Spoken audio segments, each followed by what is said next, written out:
You're listening to Convenience Matters, brought to you by NACS.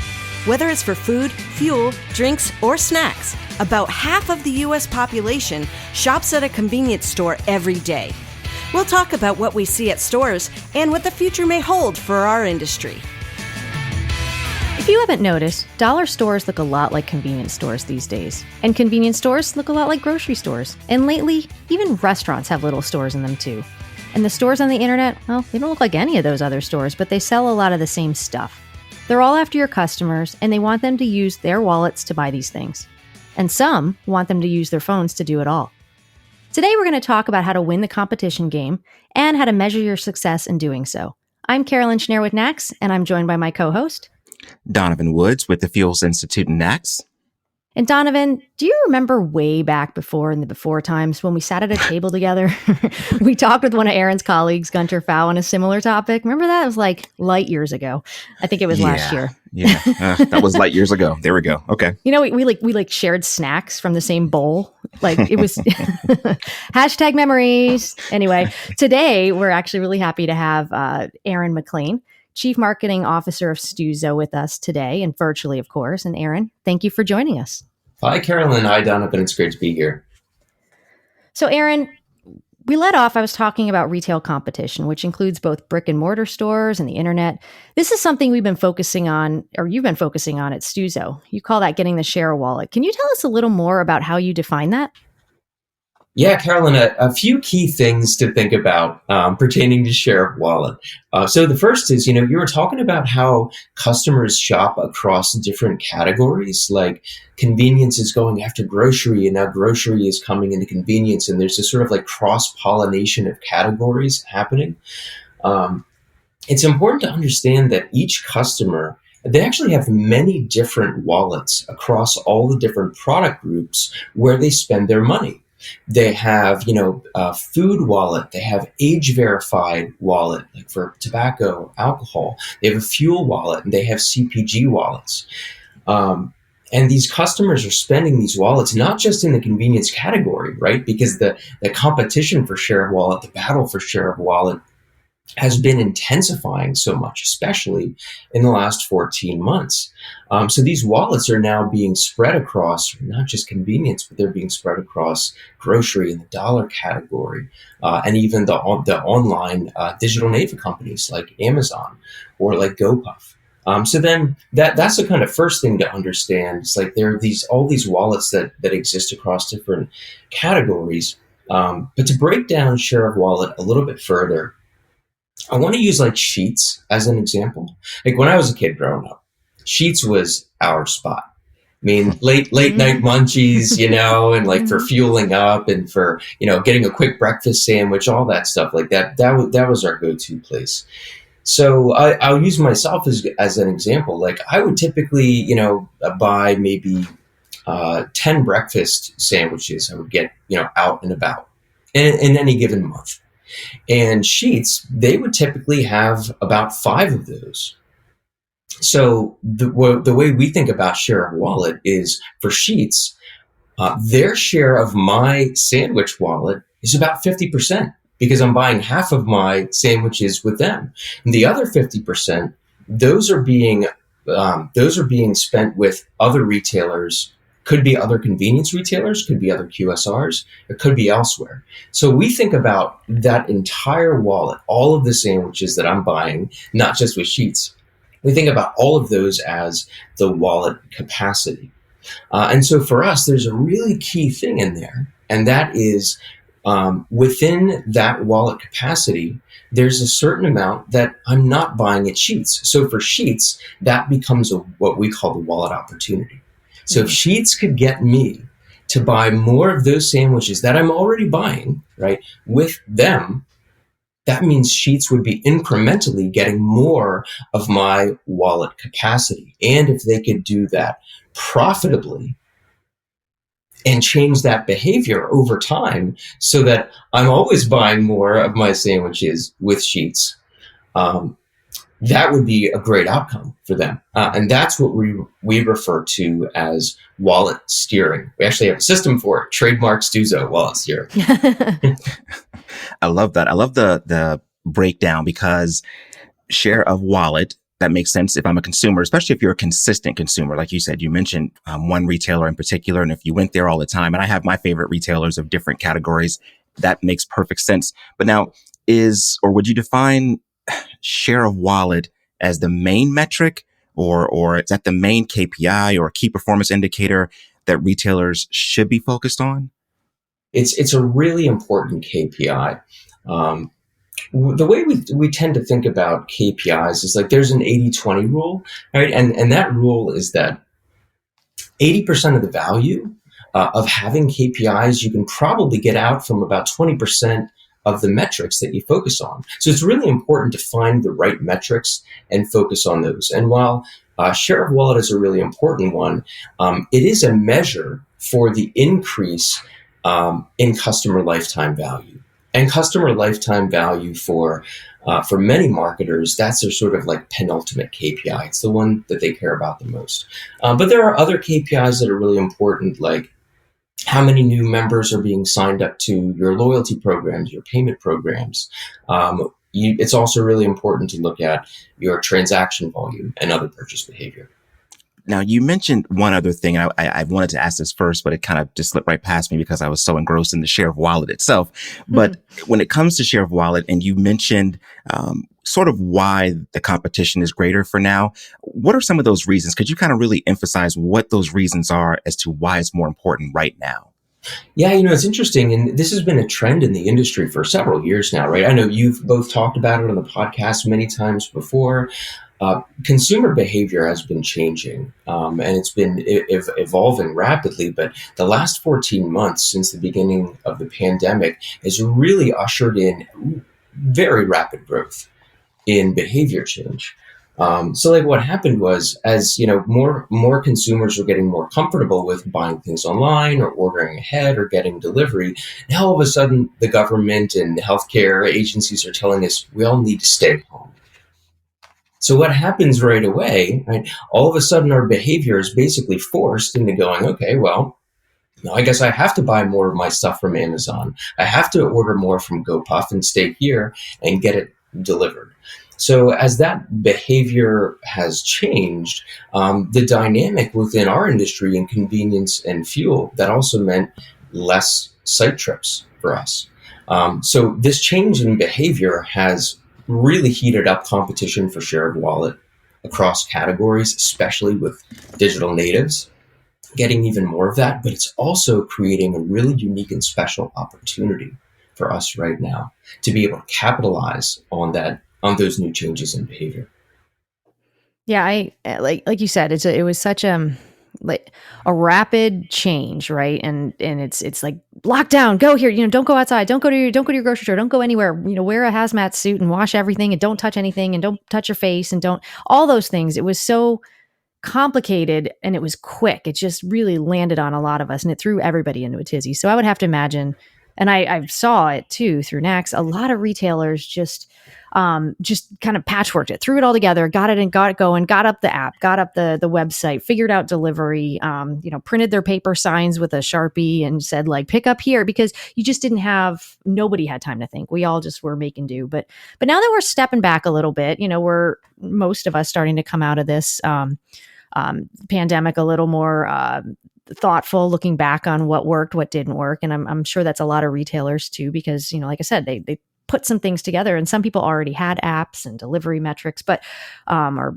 opportunities, but just really got a chance to like look at that. So you mentioned the KPIs that you were talking about, that retailers would want to focus on in order to make a really strong program. But are there some really core things that these retailers listening and our listeners should think about to keep in mind or pay attention to when they're really looking at their loyalty programs and their customer programs? Yeah, the way we like to think about it is try to keep it simple. And that is focus on the KPIs that are directly correlated with your targeted business outcomes. That's really the place to start, right? You figure out what kind of outcomes you're looking for, and then which KPIs can help you understand your progress against achieving those goals. And if you had to like dwindle it down and just focus on a key set of KPIs, those are the ones to start with, and those are the ones to put your focus behind. So That makes perfect sense. And, we want to talk about like setting that baseline for success, for performance, taking it back to the very basic, like you just said. What's the so what, now what here? What are some basics that some retailers can really do in order to get even to that point or even perfect what they're doing now? Right. How do we set a baseline? How do we think about what the performance should be or what it needs to be, right, to help us get moving in the right direction against those business outcomes? As I mentioned a couple of minutes ago, it's like we're sitting in front of an incredible opportunity right now. We believe as an industry, we can do even better than we've been doing before, because digital has accelerated. I mean, literally over the last 14 months, digital has been accelerated by years, both in adoption by consumers and in the availability of new digital experiences and technologies that retailers brought to market incredibly fast in response to the pandemic. And what an incredible job the industry has done, by the way, to address these changes so quickly. I mean, just really impressive what we've seen across the board, right? But of course, in that happening, what we've seen is this consumer base, they've now adopted these new behaviors and they're demanding kind of a higher bar, right? So what we see is it really is time for convenience and fuel retailers to raise the bar. So a question that we like to ask is, how could we get to know up to 100% of our customers? All of them, right? Not just a small fraction to get into our loyalty program or our payments program, but how can we address the total addressable member opportunity of our programs? And it's not just about having a loyalty program, right? There are so many ways that we can engage our customers. Payments programs, enabling customers to buy and pay the way they want to, that's personal and works best for them, by offering frictionless and more seamless, store and payment experiences, by offering a really exceptional in-store experience, and by cracking personalization across channels and really getting that right. These are all areas where we collectively as an industry need to raise the bar for performance. So, Aaron, I have a question that's not really, I don't want to say the word scripted, but it's just something that's been on my mind, especially with someone as professional as yourself and so well-spoken. And, you're really hitting on the key terms, I think, that customers want to hear, and retailers. It seems like you're not saying anything that isn't attainable. Everything you're mentioning is something that every retailer, one, should already know in terms of how to, put the customer first. But you're also mentioning things as a reminder, as these things are changing as you move forward, and you've got to move with the audience. So let me ask you this. You've been at Stuzo for about 6 years now. What would you tell yourself, coming into this, this is a year after COVID. What would you tell that guy who is now coming into this role and seeing what the market looks like? What are the kind of the most important things that he could focus on right now after hearing this podcast, help his team really focus on and really move forward? Because we have time to kind of think about these things and put them together, but how can someone listening really turn this podcast off once it's complete and then go, yes, we're going to do that? What's one of the things you should jump on like right now? And you're right. I've been with Stuzo now just about 7 years. How the time flies. It's incredible. I guess if I could tell my former self, right, if you could whisper into the past, right, if I could say something to Aaron from a little over a year ago, what would I say? I would say you're doing the right things, and the retailers are doing the right things. Figuring out how to address more of your consumers on a personal level, figuring out ways to make them feel appreciated and special, right? To go out of your way to deliver a really exceptional experience, whatever that means, whether it's digital or in-store or with customers while they're off-site. Keep doubling down on those things, and then bring all of that data that you're getting from all those interactions, bring it together and take action on that data. Use it to make better business decisions. Use it to be smarter about how you engage with your consumers and the members of your programs and deliver more personalized experiences. It's like, hey, we're all on the right track here. Let's double down, right? It's working. Aaron, you made me think of, I guess my perfect experience would be I walk into a store and like they know I'm there. They already know I pulled into the parking lot. Somebody got an alert and said, Carolyn is here. She is in the parking lot and she's on her way in. And then I come in and they say, hey, Carolyn. And then, of course, then in my dreams, balloons start falling from the ceiling on me and everyone starts cheering. But besides that, I guess what I think would be really cool is if, not only did I go and I purchased, let's say that day I was getting a sandwich and a drink and I walked over to the register to pay and I'm even self-checking out, right? And I'm ready to pay through, the machine thing on my own and I'm ready to pay and it's like, did you want? And it tells me or suggests to me something that I want, that I've purchased before, that it knows about me from my profile or whatnot. Like, I don't want it to ask me if I want like a hoagie and I'm here in Virginia because that's a New Jersey term, or would I like to add another pop? Because I don't know what that means. I'm from Virginia. I'm not from the Midwest. I don't know what a pop is. I do actually, but I'm just saying, I wanted to like know exactly who I am and offer me the right thing. It's like, when you're on like an online retailer and some weird ad pops up and you're like, no, that was not what I was looking for. But anyway, I guess my bigger, my point basically is I just wanted to know me. I wanted to know that, I spend this much, I've got extra points. I'm cheap. I like a freebie here and there. So throw a candy bar at me and I'm like the happiest human on the earth. And I'll take all those balloons with me and all my food and everything else. And I'll go on with my beautiful day. And I'm coming back in like the next day, maybe later that day, because I just feel treasured. And then on top of it all, like my payments went through smoothly. I didn't have to like fumble through my wallet. Like it was already in there. And I know that's probably maybe a pipe dream out there, but I guess to me, that's just something that's really cool, is that all these things are starting to talk to each other, all these programs, all these apps. And to you, this is something that's like, of course they did. I designed them like that.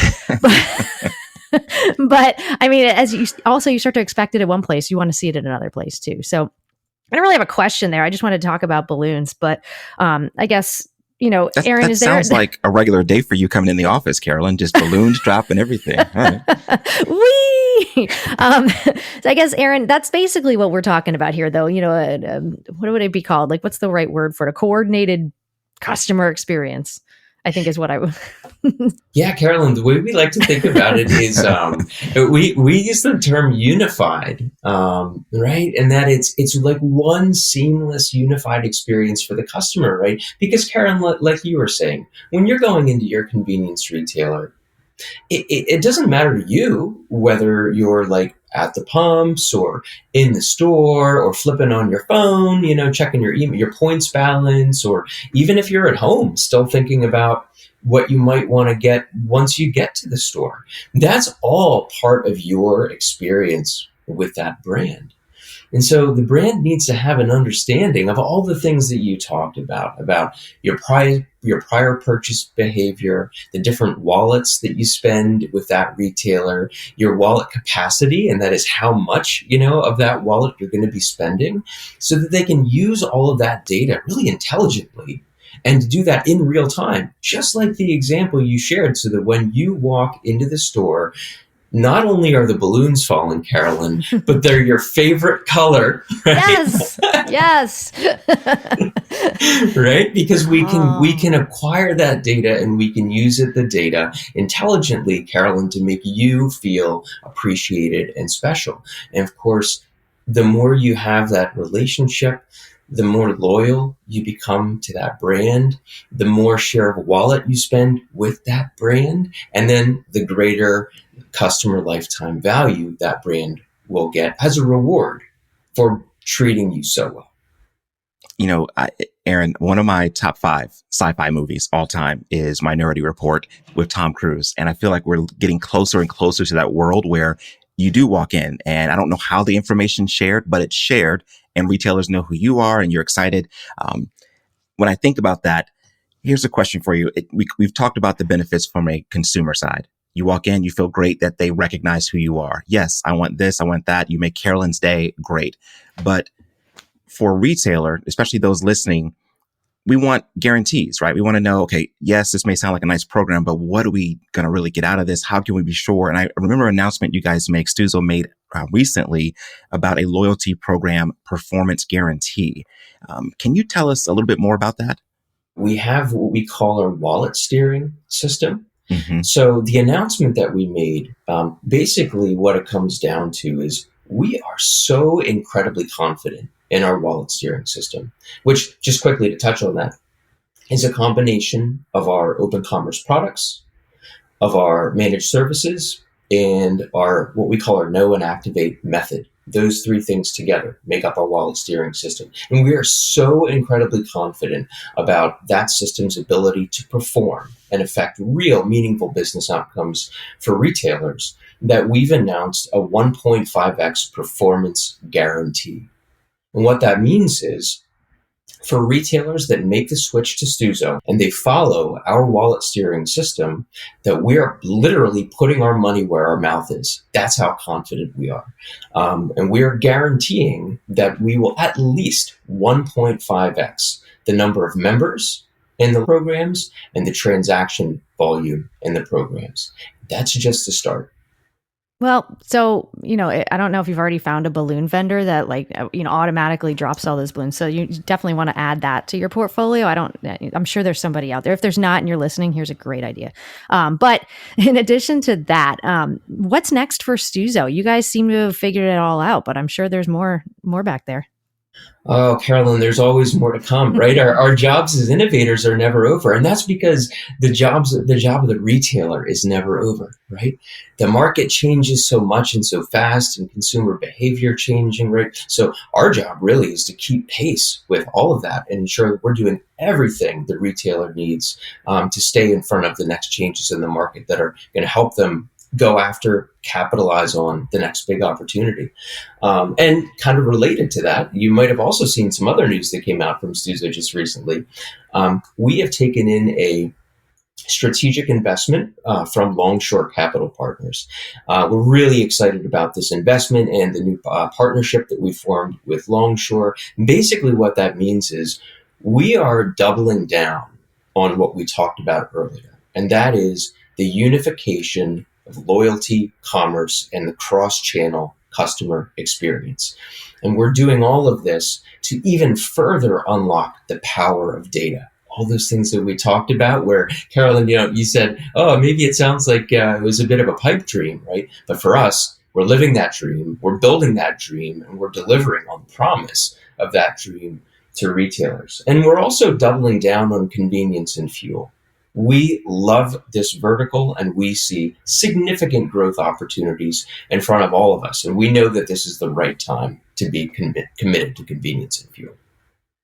Nice. Very nice. So if you're listening right now and you skipped ahead 15 seconds when I'm talking about Minority Report or about Carolyn's dream day at work or anywhere she goes where she's getting balloons, that's fine. We understand. But pay attention to this part right here. Aaron, where can listeners learn more about the program, get in touch with you, a website? Can you give us that clearly so everyone can, capture that information? Absolutely. Please visit us at stuzo.com, www.stuzo.com. Drop us a note. We will get right back to you, and we'd very much like to hear from you. All right, they're already calling. The phones are ringing. Yeah, here we go. That's awesome. I'm going to put that in our show notes as well. So if you're listening, you can just find that on your browser. Well, thank you so much, Aaron, for joining us. Thank you, Donovan. Thank you, balloon manufacturers. And thank you all for listening to Convenience Matters. Convenience Matters is brought to you by NACS and produced in partnership with Human Factor. For more information, visit convenience.org.